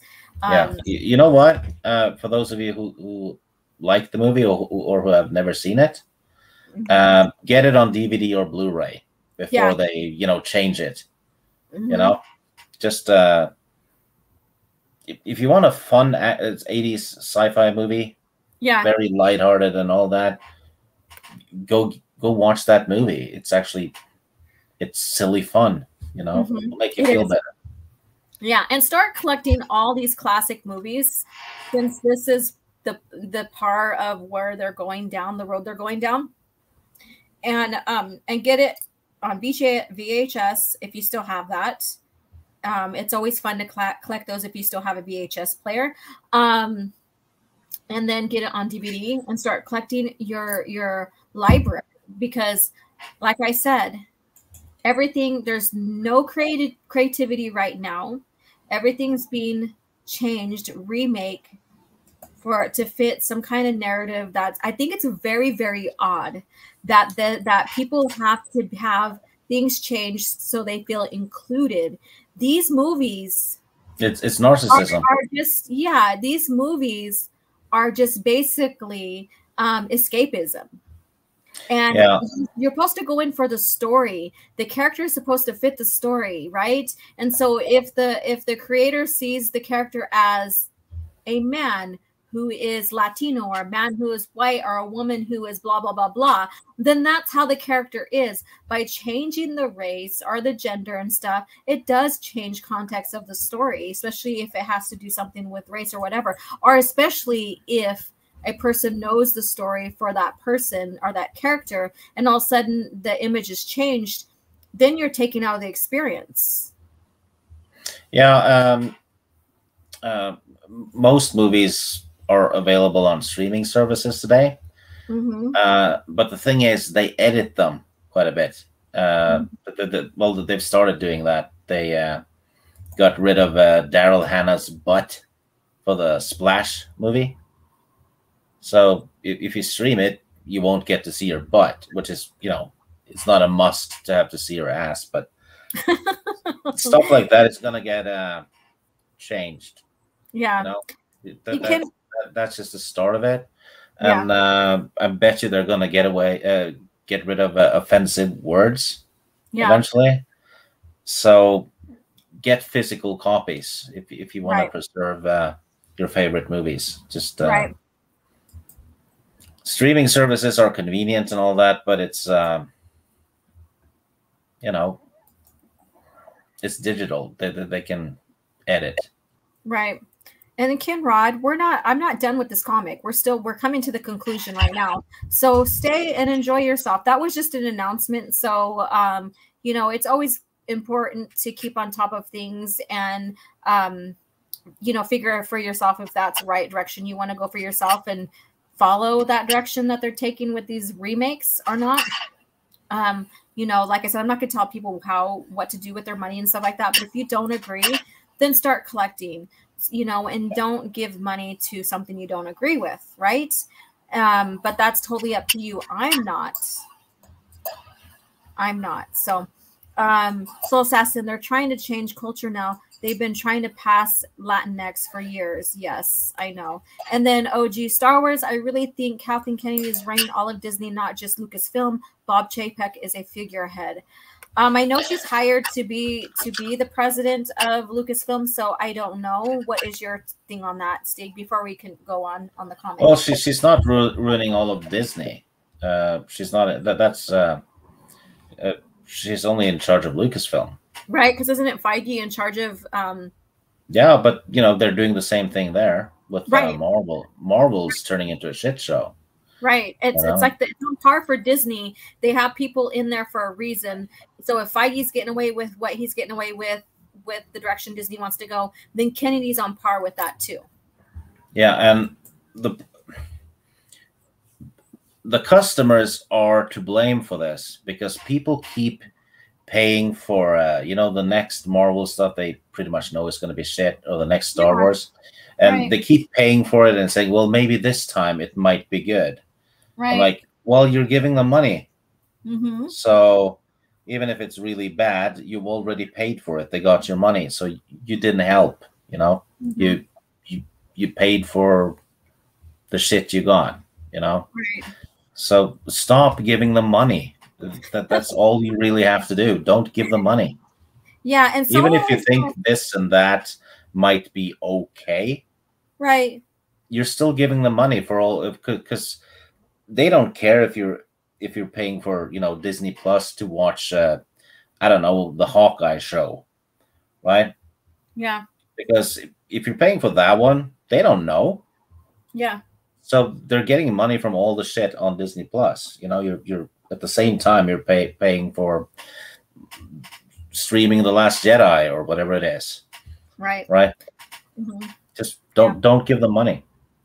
Yeah, and Solo in a sense was an example because people were so turned off with The Last Jedi that they didn't go watch Solo, and you've seen what can happen when you don't buy into something, right? So that was a small view of what we could do. However, everybody stopped after the next show came out, after the next product came out. So there we go. All right, so let's get out of this subject here and get back into the heart of Star Wars here, and let's continue on. So basically, her and Chewie go and rescue Han, and she gives back his holster and everything, his blaster, everything he needs, and he goes, "I'll forgive you if we get out of here alive." So he's very generous, right? He seems very generous. So why do you come back, Shill? I heard somewhere that people don't change. So he's questioning her that. And she goes, I guess I surprised myself. So she replies back with that. So that's that little theme of people change. And she was skeptical. Now she's learning that they do, I guess. I don't know. And then Han tells Jib, just one thing to take care of before we go. I understand it was just business, right, Jib? Just like this. And then he goes to shoot him, and then all of a sudden, Jib says, anyone I'm paying to protect me, protect me. That's kind of cheesy right there. So he's like, if I'm paying you to protect me, do it now. And so they start shooting. He's like, oh boy. And they start shooting at them. But of course they miss. Look at that. Look at that. He hired some horrible shots. So here we go. And then I mean, look at that Gamorrean guard. He's 20 feet away and he's raising his axe. Come on. Right? Unless he's getting ready to throw that's a little bit too early. Yeah. Yeah. Yeah, and then it looks like Han is speaking right here. The way they came in is our way out. And then so basically and then Chewie says something, or that's the guard or whatever, I don't know. And he goes, I was afraid you were going to tell me that. Also, look at Shield's hand when she's shooting in the main picture. Look at where the blaster bolt is coming from. It's like she's holding one hand up above her shoulder and shooting. It's really weird. She's kind of crooked a little bit. It's like the gun is raised almost over her head with her arm outstretched, and then she shoots. Nobody shoots like that. It's weird. The one right here, weird the silhouette one. Yeah, weird position. Yeah. Han looks fine, Chewie absolutely looks good, but hers, how are you supposed to hit something holding the gun like that? Yeah, she's like this gangsta with one hand shooting off to the side, bang kind of look. That's what it looks like. Like but I don't know. It looks weird. It doesn't make sense. It's not computing. Yeah, there we go. And then so Chewie, clear us a path. So Chewie roars in here, of course, and they just all of a sudden stop firing. I don't know. That was weird. I don't know either, but his bowcaster is suddenly gone. Yeah, his bowcaster's not there. The Gamorreans in them are gone. All of that. It's like everybody that we see from here to, let me go back to right here. Yeah, they're all gone. They're all gone. Yeah, well, the Gamorrean gets shot though. Oh, he does. Oh, that's right. I see it right there. And then Chewie does choke him here. Okay, so I guess okay. So I jumped the gun on that, but yeah. So they clear out, and they basically Han says, Chewie, get us ready. Sounds like this place is going to have a visitor I'd rather not run into again. Look at Chewie in the background. It looks like a blob. Right? A blob. Yeah, but this is Han looks great in the same picture though, but look at the Chewie, it just looks, it's like featureless. Yeah, this looks like he's wearing a diaper too. And then Han tells Shield, and I wouldn't be saying this, I owe you, Shield. And then she goes, I betrayed you. And he goes, yeah, well, we all make mistakes. I've made my share. But we know that Han does admit his mistakes and stuff like that. We know that he's that kind of person. But I think I'm making up for them now. We could always use more help. There'd be a place for you. And then she kisses him. I appreciate the offer, but I don't. Also, bottom picture. Han looks like Kevin Bacon in it. Oh goodness. I don't know if I'm ready for that much change all at once, but we'll see each other again. So she gets the kiss, she's got the smile, whatever. And then so they leave the station, the void station. I know what you're going to say, so don't even bother with I told you so. Next time we just pick up the cargo and go. But I'm telling you, Chewie, I couldn't lose at the sabacc table. I mean, the run of luck I was having. So I guess we could see he's changing or taking off clothes. I just thought that was odd to put in there. So I don't know. But TIE fighters. Yeah, and then we have the TIE fighters come in soon. And like I said, I like how the ships look and all that. It's pretty cool. Oh, and Chewie looks great in that picture. Mm-hmm. Yeah, all of a sudden he's great. Yeah. So the artwork's all over the place in this one. It is. There's some good moments and there's some bad. At least they took the line shading out of Han's face that we seen in the first one, and just use the coloring now. So it makes more sense. The other one looks like every other thing, like he was in suit or he got beat up or something was happening there. And I'm not attracted to that line shading that much, in some of this. So, so they're like, hey, Imperial fighters must be an escort. And I think I can guess who they're escorting. Dun, dun, dun.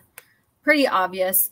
Take over, and we can't have them following us or reporting back. So they get engaged with them. You know, there's a little bit of firing, shooting going on here, a little bit of fight going on here, of course. And then there we go. And then those rectanas are expensive. And so he's talking about his ship, stuff on his ship. Yeah, the top two pictures, they've taken that straight out of the movie. They just paused the movie. Yeah. Interesting catch. Yeah, it's just paused the movie and copied. Yeah. And then now we're having them talk here. See if you can coax a little more out of her, Chewie. These things are all over us. And then he's like, huh? How did? And then that gets cut off. And then all of a sudden she comes in to save him again in her ship. Looks like your luck still hasn't ran out, Han. I told you I'd see you again. Didn't expect it, but to be so soon, he tells her. He comes back to her. But I'm not complaining. That's two I owe you, Shield. And again, I don't think he owes her anything. She betrayed him. Thinking about following me home. And then she tells him, not this time, but who knows? Things change. So there we go. And then we get to this here. We get to Vader. Please hear me out. And this is Jib. I gave you a chance, Vader tells Jib, and you gave me nothing. And so we have him, you know, like in his scratchy, you know, voice here because, you know, he's in fear and all that. And I would be too. He's being held up, you know, by Vader like that. Not so, Lord Vader, please. I captured one of the rebels. And he's all, you know, gasping. And then he lets him go. Speak. So he catches his breath. I have served you well, Lord. I have. It was the smuggler Solo. I took him prisoner. He was right here. And Vader asked, was? And then he goes on to say, tell Vader, he escaped before I could force the fleet location from him. He killed most of my guards.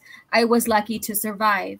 But he can't have gotten far. You should be able to recapture him easily. And then he goes on to tell Vader, and Vader's not taking this. So I was valuable to you, wasn't I? I kept him here long enough that he's still within your reach. You see, I can still be useful to you and then all of a sudden, whack. I warned you not to fail me. Off with his head. And then Vader walks away. The end. So there you have it. So, Stig, overall, are idiots array? What'd you think about it? 3 out of 10. Okay, explain.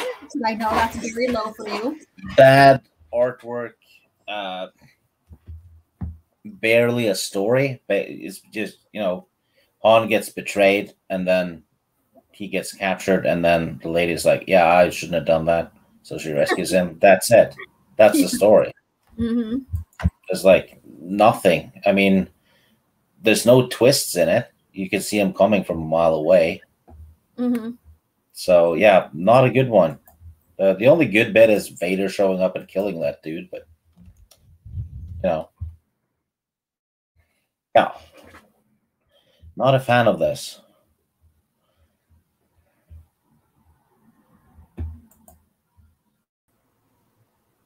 I'm back.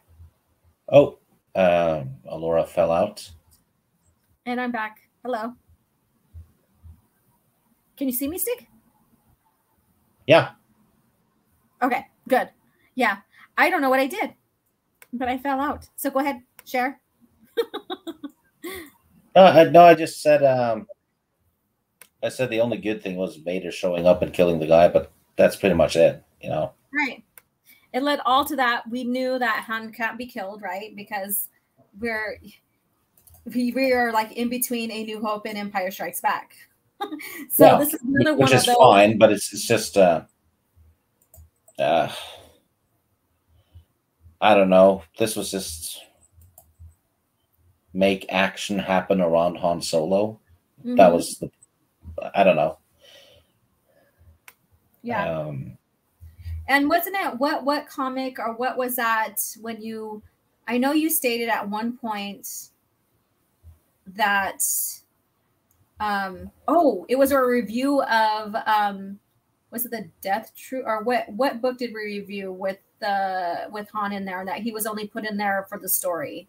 It was a literature review one. Yeah, it was Death Troopers. That right. Okay. Yeah, because you have a basically like a zombie outbreak on a Star Destroyer. Mm-hmm.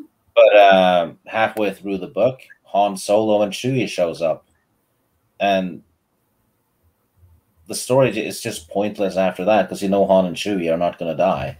Right. So you have a horror story where you know that at least 2 out of the 3 main characters are going to survive by default.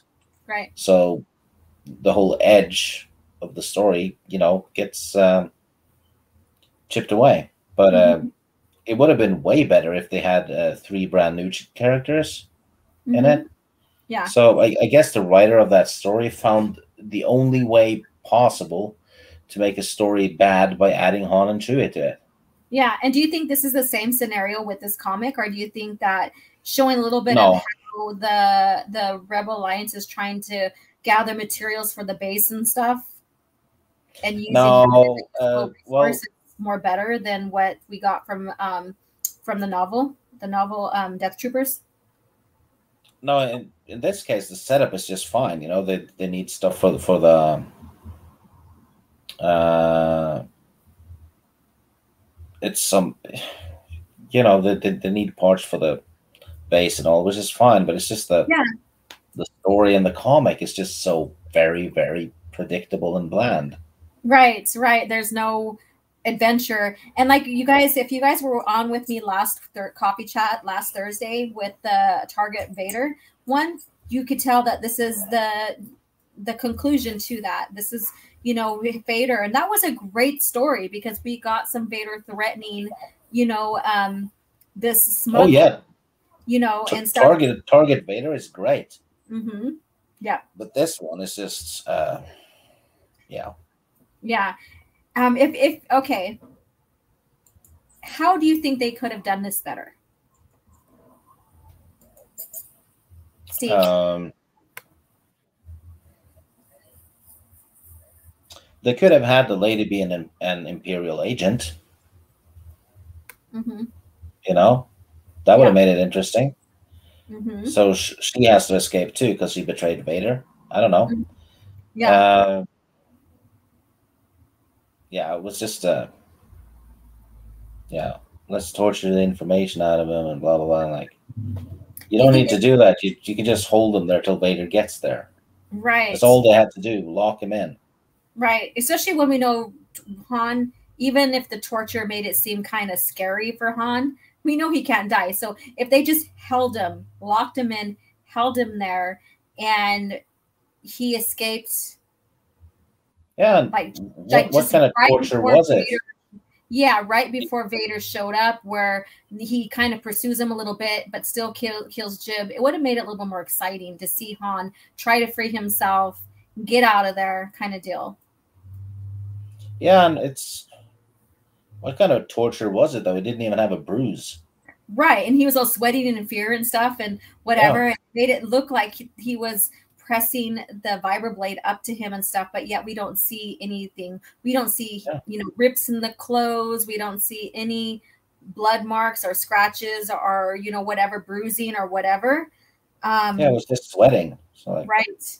Let's raise the temperature and make him talk. Right. Yeah. Let's just cook him here a little bit and make him talk. I think one of the tortures that I've seen besides the movie one of Han is in Darkness Trilogy. I believe it's that one. Yeah. And I forget which one it is. It might be the last book. I could be wrong. I think it is the last book. And we see a person that looks like Han being tortured and using it against Leia. Now that would have been something fun to see. I mean, yeah, they would have probably rehashed it from that novel, but you know, just showing fear and creating that fear in the reader, you know, like, oh my God, you know, whatever, and then having a surprise behind it would have been more interesting than even this. So, yeah. Mind torture. Yeah, you'd think they could have done that, but in this case, he was sitting there holding up a vibro dagger to him. Right. And so there was no mind thing going on. It was like physical torture, which, yeah, didn't do anything. It was probably a blunt knife. Right. And the thing is, even if it's blunt, it's a blunt object is more pain on the person because you have to be more forceful with it to use it than a very sharp object where it can just clean through, cut through. So even with that, you know, there should have been some scarring. There should have been some, you know, incisions and what have you going on and stuff like that. So, and I know that pre-Disney Star Wars, they're not afraid to show torture. They're not afraid to show heads being cut off. We have it right here. They're not afraid to show blood. They're not afraid to show any of that. So I think they kind of missed it on here for Han. I wouldn't have mind seeing a few scratches on Han, or a few, not scratches, but a few like cuts like through his arm sleeve, you know, by his collarbone or what have you, maybe on the side of his cheek, you know, because they have back to tanks where he can have those healed. So that's just what, you know, I mean, since they can't kill him, you know, at least do something to make it believable and torture when it comes to him, you know. Yeah, just at least give him a black eye, you know. Right. I mean, hell, look what they did to Luke in one of like a few comics back where they beat the shit out of. Oh, actually, no. Did we read that? Yeah, they beat the shit out of him. Did we review that one yet? Yeah, we did. And they beat the shit out of him and stuff like that. And he had a black eye and all this other stuff, you know? So yeah. And then so Miss Martinez Musa says, trying to write it for them never works, right? I know. Noble attempt. Orange Hat review, vibroblade, more like a vibro butter knife. Or a vibrator.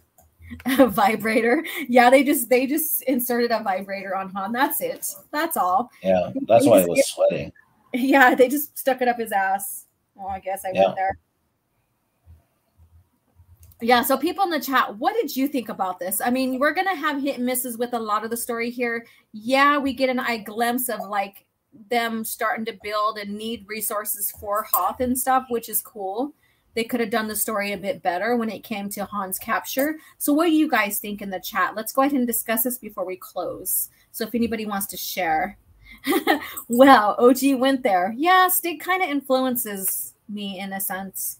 Yeah, she just she had an input and she backed it up. Right. Cheers to that. That was excellent, Stig. That was excellent. And I keep on forgetting to play stuff like this just to This is mad. Yeah, Callum Cannon in the chat says it, you know, the same as I said. 2 out of 10, there was absolutely nothing there. Right. Yes. They attempted to tell a story about the rebels struggling to get resources to build Hoth and blah blah blah, and how difficult it is. You know, I would have liked to have seen that, a couple of rebels surveying Hoth and you know, starting to, you know, maybe blow out, you know, the stuff that's going to be Echo Base. Right. Running into some Wampas, maybe, you know, stuff like that. I would much rather have read about that. Right. You know, even if Han is still retrieving supplies, you know, maybe him is escaping with it, you know, getting captured, escaping, being the beginning of the story, and then going to Hoth to deliver and helping out, like, overcome the wampas and all that, and the difficulty it would to be build the base and having some action with that, I think would have been a lot better, because then we would see some heroic acts from Han helping out and stuff, and but I think that would have been a better story too. But we can't write for them. But at least this is a glimpse of like progress for the Rebel Alliance, really. But you would say it's skippable, right, Stig? Yeah, this one is skippable. Mm-hmm. Yeah, absolutely skippable. Nothing happens. Yeah, and the reason why I was like, let's do this one, because it's a continuation from Target Vader. But oh yeah, it's still Target Vader is excellent. It's just this thing. It was just felt like it was written in like 10 minutes, and just put some hasty artwork on it. Right. So I think next week, let me take a look here, and we'll just go ahead and review it here too as well online. Do you want to go over General Skywalker? Well, we can talk about it before next time. Yeah, so stay tuned. This kind of goes back into some Clone Wars history a little bit. I thought it was fun, so we may or may not review that one. I thought it was fun, but it's in a sense on its own, a standalone in a way. So we'll see. Let's see here. And for me with this, yeah, I rate it a little low too. I'm like more like a 4 on it, but it's still significantly low for myself as well. I think they could have done better with the story on Han's capture. They could have. It's not like when you read this story, you're like, "Yay, we learn more about Han." Right. Right. And it's probably not something you're gonna go, "Yeah, I want to reread this comic." Right. And then they say, "Oh yeah, people change." Like basically showing that Han's going to change, but we already know that. We don't want to be told people change. We want to see it, right? We don't want to be told about something. We want to see it, Yeah. And so that lady, I don't think she's significant anywhere else. Yeah, I don't know. Speaking of other things that has no significance, Wilkins is back. Good. Not too late to shout out Stig sucks. And I would love Matt Wilkins, if you remember this comic right here, Idiot's Array. What did you think about that? What did you think about this comic? Well, that's a trick question. We know he doesn't think. Oh my God. That was cruel of you, Laura. I know he does think. You just have your difference of opinion. Oh my goodness gracious. See, yeah, Wilkins agrees with me. It feels like a filler story between arcs. He's right. Right. It is. Idiot's Array does feel like a filler story between arcs. Yeah, they could have done a lot better. They could have made it a lot interesting. They tied it to Target Vader, which was a very fun story to read. We get the conclusion at the end of this. That's why I'm saying they could have done the storyline a little bit better, or a lot better. So, but it's always fun to review these.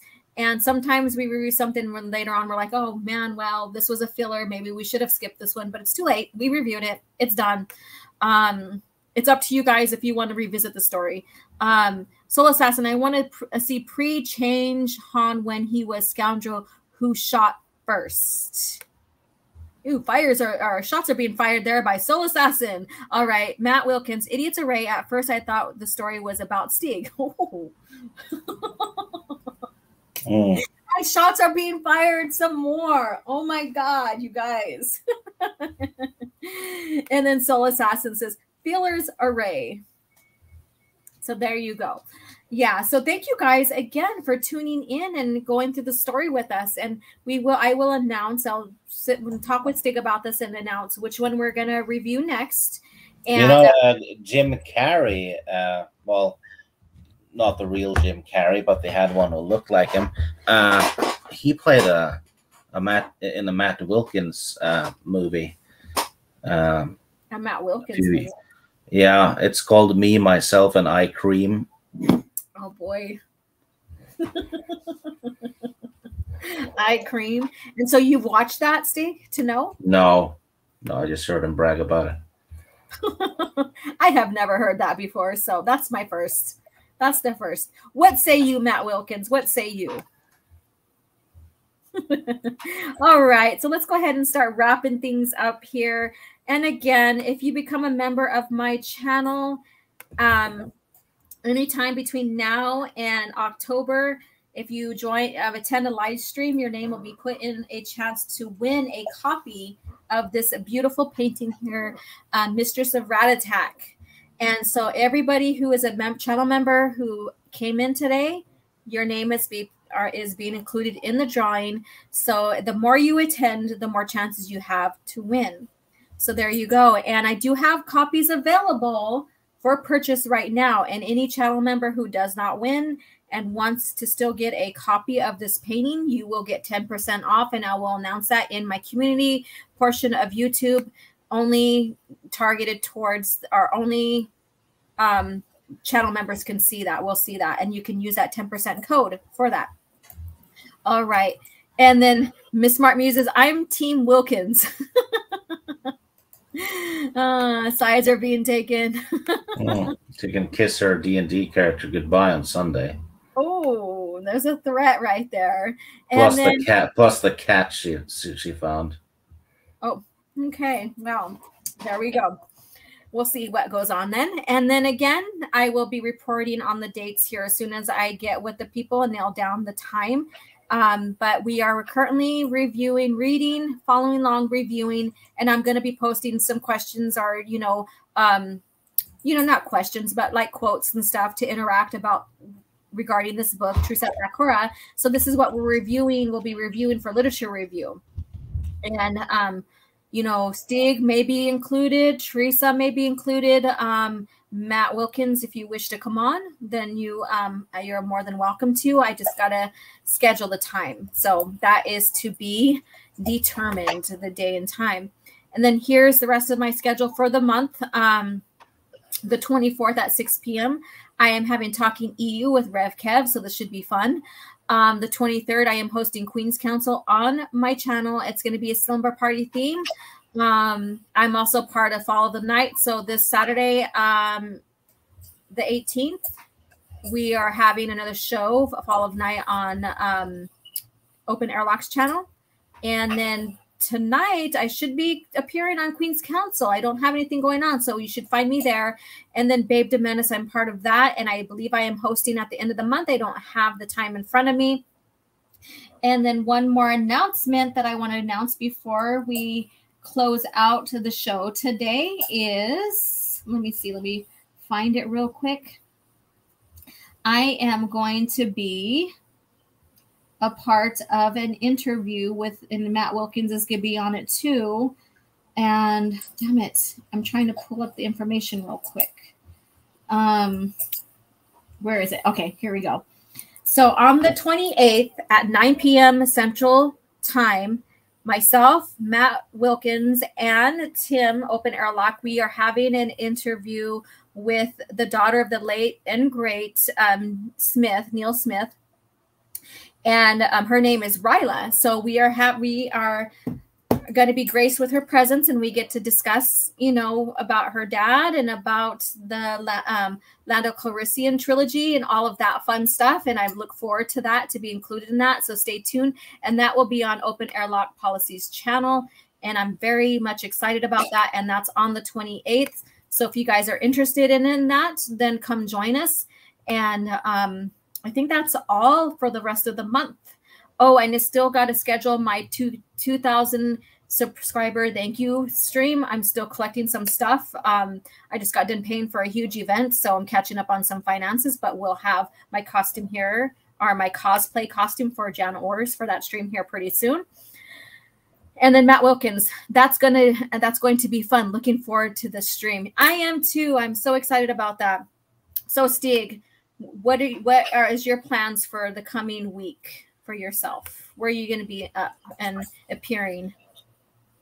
On Maura's channel, possibly on Friday, but that's pretty much it.